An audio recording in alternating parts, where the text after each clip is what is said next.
Hi, everybody. Claudia here from Hugo Coffee. As you all know, we are a coffee roasting company that supports animal rescues and sanctuaries around the country. And we do so by having online weekly fundraisers where we donate $2.50 for every item sold on our website during the course of the fundraiser to a specific sanctuary or rescue. And we're here today with Our Farm Sanctuary with the lovely Sophia and Mitch from Our Farm. How are you guys? We're good. Very well. Thank you. Excellent. Now tell our fan base, because I know your fan base already knows, tell our fan base all about Our Farm Sanctuary. Where are you? What's your mission, your residence, that kind of thing. Okay. We're located in Tip City, Ohio. For those of you who have any Ohio City knowledge, it's north of Dayton. We are located on a farm with about 10 acres. It was initially purchased when it was housing a veterinarian's office, and that was meant to be an income property. We were not intended to be a rescue nor a farm. We just thought, here's a veterinarian's office. We can make sure that it stays giving animal care. And then that changed. They had to leave. They bought their own property, and we suddenly had a farm. And they thought, well, we'll look for a vet. That did not work out. They're very hard to get. Yes. And I had rescue background. And if you have rescue background, you know what happens. It's like a magnet. Yes. And Yes. so we did, I think, a first rescue with our handyman's mothers-in-law cats. His mother-in-law and father-in-law. Yes. Yeah, they were going into assisted living, and they had 6 to 8 cats that they needed help with. And I thought, well, I'm a little rogue rescuer. I can do that. The first night they went trapping, they caught 9. By the time that rescue was complete, we had 17 cats. And when you have 17 cats to take care of, and you're just a person, you get a 501c3 fast. Yes, you sure do. Now, how many, first of all, when did this happen? When did you start Our Farm? We started doing work here in 2008. No, sorry, 2018. Sorry, it feels like it's been 2008. And we got our 501c3 January of 2019. Fantastic. And talk to me about, because I want to make sure everybody understands also the awesome stuff you guys are doing with respect to both sanctuary and rescue. So you have a component of Our Farm that is dog and cat, that is rescue and adoption model. And then you have a portion of Our Farm that is sanctuary for farm animals. Is that right? Correct. We're located in a traditional farm country. And so it was really important to me that we have a part of our model that just allowed farm animals to be seen as real beings, while respecting the area that we're in. You can probably see I have a silky chicken in my lap. She's currently in the house getting better from a small little upper respiratory or something. And she has a name. This is Eva Gabor. Her sister is, of course, Jaja. Hi, Ava. Yes, she's beautiful. Please don't worry that some of your funds will go to get her hair done. She does that all by herself, even though it's gorgeous. But they all have names. And I like what Mitch says about this, that they're here till their natural end. So they become family. The volunteers probably get to know them best because they stay here, and we fuss and we worry about their mental states as much as their physical. And then we do a lot of bringing in cats and dogs and fixing them and putting them through a pretty, thorough veterinary process and then an adoption. And so, So tell me, let's talk about the different sides of Our Farm. So the sanctuary side. Talk to me about your residents. How many, the species, that kind of thing. You want to do that one? The farm animals. We have a wide range. We started out actually with llama rescue. We rescued 4 llamas that had essentially been abandoned on a farm north of here. We brought those in, and then we were approached by a gentleman who was getting on in age, and he still had the donkeys. His daughter, many years ago, used for a 4-H project, and he couldn't do it anymore. He was a farmer, and he was retiring. And from there, things kind of picked up. We ended up with potbelly pigs, goats, We have 4 potbelly pigs, potbelly pigs, 7, 8, 9, 10 goats, I guess. 10 goats now, Okay. including the pygmies. Yeah. Okay. Um, 2 full-grown horses, a Tennessee Walker and a quarter horse Seniors, Uh-huh. senior. 1 blind. One's blind. 2 ponies. Those were surrenders also. Most of these are surrenders. Every once in a while we get an animal. For instance, we have a cow that was disabled, Peppermint Patty, and she was just essentially just alone and sick about being alone, very lonely. And we found another cow for her, Delilah. who I actually have video of them scampering around their paddock like as if they were horses or something. They were very light on their feet and all. But that we have chickens.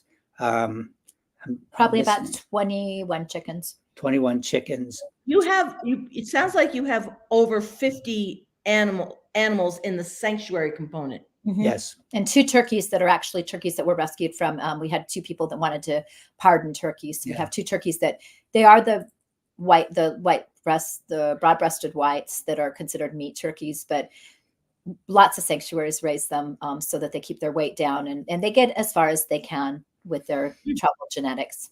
Yeah. That's now it's all coming back to me. That's what you taught me. Right. When we chatted originally, you taught me about how chickens and I guess turkeys have been there have been engineered virtually to not live long. Right. So even when you save them, their natural life is short because of the longevity has been engineered out of them. Yes.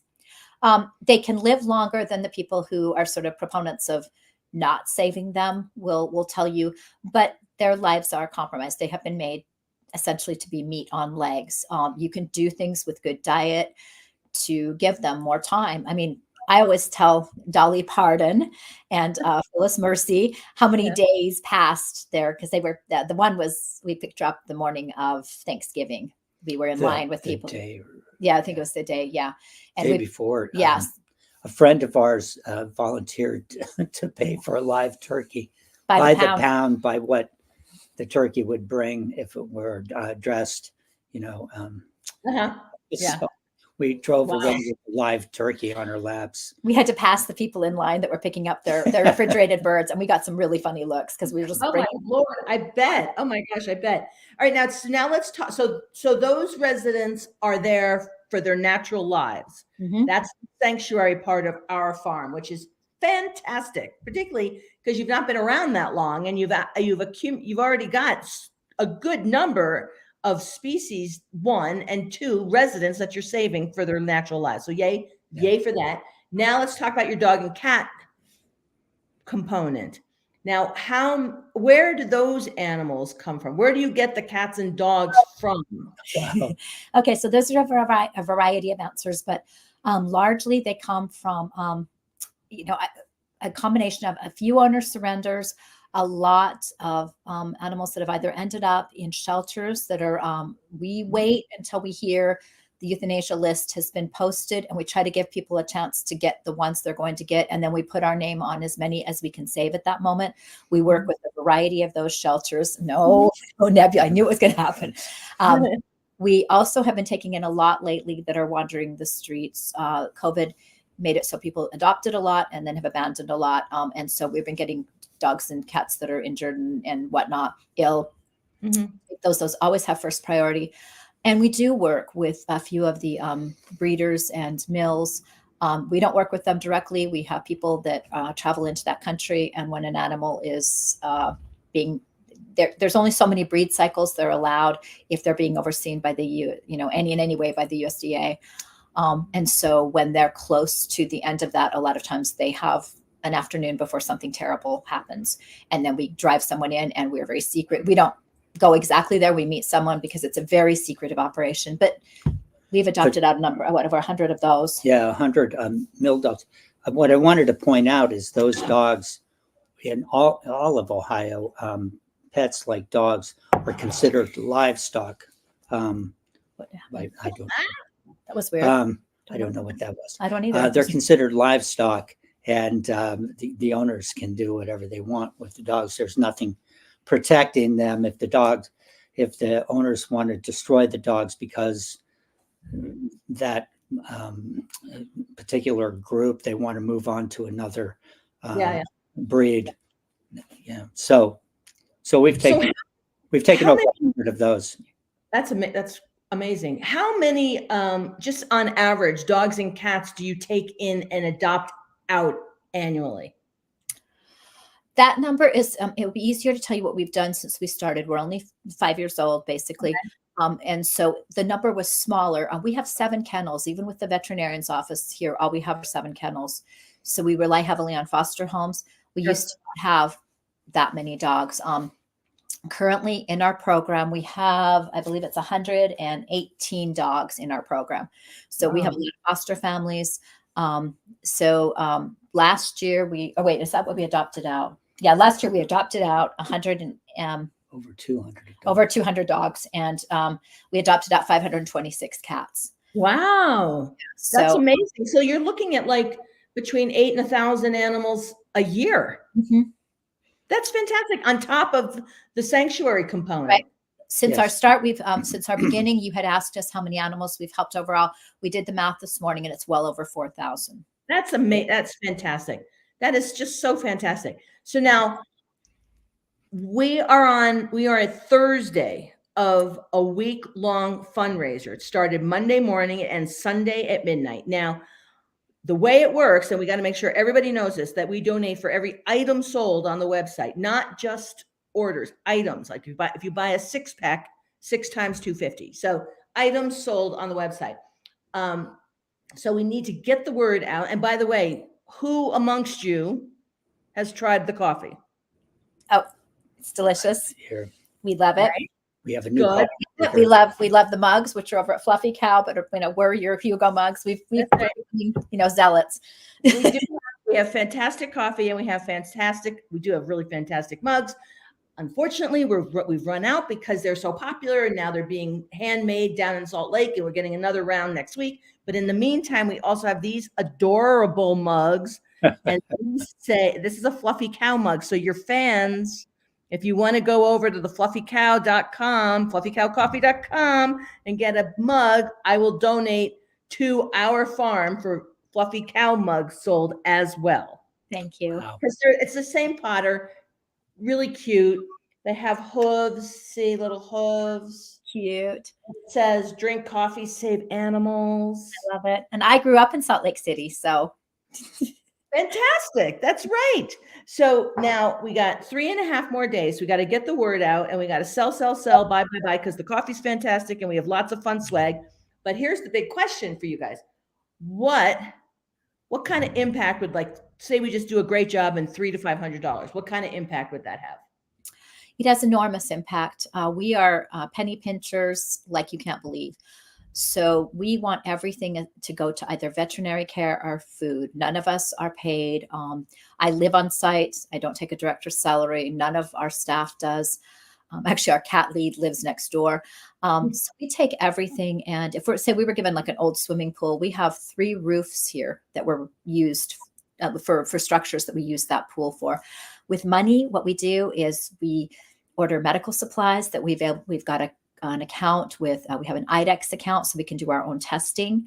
Mm-hmm. We have a Patterson and all these other companies where we order our own drugs, and then we have vets come in by the hour. So we take that money and not only use it for medical care, but we stretch it as far as it will go to get as many animals help and spayed and neutered and all the good stuff that keeps them up and running the way we like them.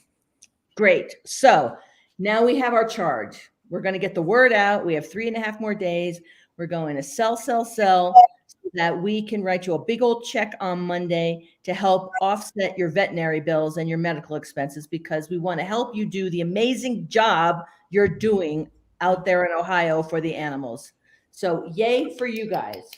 Yay for Hugo. We Thank really you. appreciate you. We've been very excited about this partnership. Sophia was excited about you before there was Yes, this it's true. connection. I found you through another sanctuary. She loved the mug, and she ordered the mugs for Christmas. Yeah. Ladies. I found you through First Ladies. We love the First Ladies. So do we. We love the First Ladies. So thank you to First Ladies for introducing our farm to Hugo. And now we are going to do everything we can to write you a big old check on Monday. And in the meantime, I want you guys to have a fantastic weekend. You too, you. Claudia. Thank you. You also. All righty. You take care. Will do. Thank you. Crossed. Yep. Yeah, thank you.